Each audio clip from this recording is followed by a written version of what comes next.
I remember being on a ship. This was like one of those watershed landmark moments for me. I wasn't raised religious. I was raised with very little knowledge of Yiddishkeit whatsoever. And it's 1993, and my Jewish soul, my Yiddish neshama, had just started to wake up. And I knew that I wanted to learn something about what Judaism was. So I was getting ready to get deployed on the USS Blue Ridge, LCC-19, for a fairly lengthy deployment. I went to the bookstore on base, and they had a small little religion section on base, and there was one book on Judaism, and it was basically like a Judaism 101, Judaism for Dummies, Intro to Judaism, whatever you want to call it. I bought it, and I brought it on the ship with me. And then I also managed to I found a book. I was able to copy out the Aleph-Beis on the little flashcards I made myself. So I wanted to learn how to read Hebrew. So that's all I had with me on the ship. I had this book, and I had these flashcards. It's handmade flashcards to learn Aleph-Beis. So I'm reading this book, and everything I'm reading in it, I'm vibing with. Like, it's all like really resonating with me. I just finished reading the chapter on Shabbat, and the ship pulled into Hong Kong Harbor on a Friday morning. I was, junior enlisted, so by the time I finally got off the ship, all the officers, then the senior enlisted, and finally it was our turn. It was already like creeping up to like Friday afternoon. And I walk out, and I know that sundown Friday night is Shabbat, but like I already knew I was the only Jew on the ship, and I felt very lonely. How many people were on the ship, do you reckon? It's a small ship. You know what? I don't want to speak. I'm not 100% sure. Doesn't matter. Yeah. No. I wish I could remember those. I was more asking to kind of show the situation that a lot of people come into, whereby they are the only Jew amongst hundreds or even thousands. I think, if memory serves me right, I believe we had somewhere between 600 and maybe 800 people on board the ship. That includes ship's crew and also 7th Fleet staff. Right. Because basically what the USS Blue Ridge was and still is serving actually as it's the floating office for Commander 7th Fleet, commander of all the 7th Fleet forces for the Pacific. So you have the admiral staff, but then you also have ship's crew. So I think both of them combined, I think it was somewhere around 600 to 800 people. The ship is about the size of a small World War II era aircraft carrier. So it's a fairly large ship.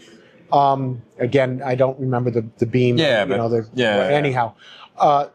So I was on this deployment, and I had this book, and I had these flashcards, and I just finished reading the chapter on Shabbat, and the ship pulls into Hong Kong Harbor on a Friday, and I already felt like kind of a sense of loneliness and isolation because this is before Aleph has any kind of infrastructure in place. I didn't even know if there were I didn't know how to contact any other Jews.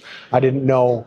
This was before there actually was a Jewish chaplain who was assigned to that region. His name is Seth Phillips. He's retired now. And he, once a quarter, he would come to our home port, which was in Yokosuka, Japan, and he'd spend Shabbat with us, and I would pester him all weekend with questions, but that was it. But this was before I even met him. So the ship pulls in, and I walk out into Hong Kong, and I have no way of finding out even if there's a synagogue, but I knew that sundown was going to be Shabbat, and I wanted to experience. I had this inner urge and desire to experience Shabbat and do something Jewish. And I remember I sat down, and there was just a sea of thousands of Chinese faces, and I sat down, and I remember I closed my eyes, and I thought, I've got to be the only Jew in Hong Kong. And I opened my eyes, and there's a Chassid in a black kapata holding running right in front of me.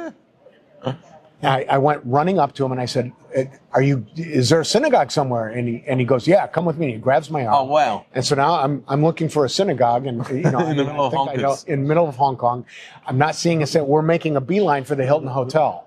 Yeah. And so we get to the hotel, and there we went up to I think it was on the second floor. There was a double suite that Chabad had been renting out. The shliach there, Rabbi Mordechai Ovtson, who's still the shliach in Hong Kong, was conducting services, and I walked in, and I just immediately felt at home, and I didn't have to work that weekend. So I basically camped out in that suite in the Hilton Hotel for the whole weekend. Some Sunday morning comes, and Rabbi Ovtson he asked if I had a bar mitzvah, and I said no. He asked me if I'd ever put on tefillin, and I probably answered, I don't know what those are. And he pulls out these black boxes and he starts wrapping them on my arm, and I immediately felt a connection to something. Now, this was in '93, so this was a year before Gimel Thomas. This was a year before that. So the Rebbe was still on this plane of existence. And I believe now that, like, we know how crucial and how important the mitzvah of tefillin was to the Rebbe, especially with anything with regards to military. They gave me den Degel, beshem a Weile keiner Nidgel, betrug me wie sie gewähnt, angeschrieben, Mika, Mecha, Bakelim, Hawaii, geht mir nechet mit Shem Hawaii, zusammen wie das ist, Mikro Lecher durch Anoches Tefillin, Lemale Shlichusam HaGdesha LaHagona, al bitochen von Eretz HaKodesh und bitochen von Gei Kodesh, was gefindt sich in Eretz HaKodesh.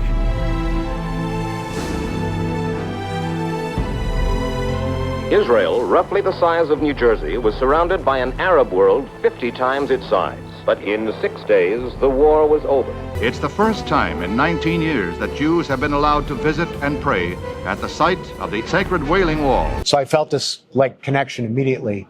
And that really was like the defining moment for me as far as, like, really kickstarting my interest in learning Yiddishkeit. Now, the postscript to this story, and I'm going to fast forward now, 32 years later, I'm a full-on, like, Chassid of the Rebbe, and I'm in Crown Heights. It's the week of my chasana to my wife, who is from the community in Montreal. We were in Crown Heights to get married at 770, and it was the last day that we could be together before we had to separate for the week. Yeah. So I decided I was staying in an apartment on East New York. I decided I'm going to go daven shacharis at 770. I come down and I get all the way. I was staying on the 4th floor. I come down to the 1st floor. I realize I forgot, of all things, I forgot my tefillin. So I go running back up to the 4th floor, grab my tefillin, come running down, open the door to the sidewalk on East New York, and literally almost bump into Rabbi Mordechai Ovtson. No way. And I recognized him. He did not recognize me, but I recognized him. And I said, Rabbi Ovtson. He turns around and he said, do I know you? I said, you're not going to believe this, but 32 years ago, you put tefillin on me in Hong Kong. I'm getting literal goosebumps. And it changed my life. And now here I am about to get married at 770. And it's all because 32 years ago, you put tefillin on me. Wow. And my wife, like I said, it was the last day that we could see each other. So we had lunch with him at a little restaurant in Crown Heights, and him and his wife. And he got to tell me, how meaningful it was for him. He says, as shluchim, we plant seeds, and we very rarely get to see what happens down the line. But he says, now here we are 32 years later. And he said it was so gratifying for him to see that seed that got planted and how it's grown. And now I'm getting, ready to be married. And it was. I've got literal goosebumps up my arm. Like, that is an incredible story. Yeah. Complete divine 100%. providence. There's no question about it. No question about it. Yeah. Wow.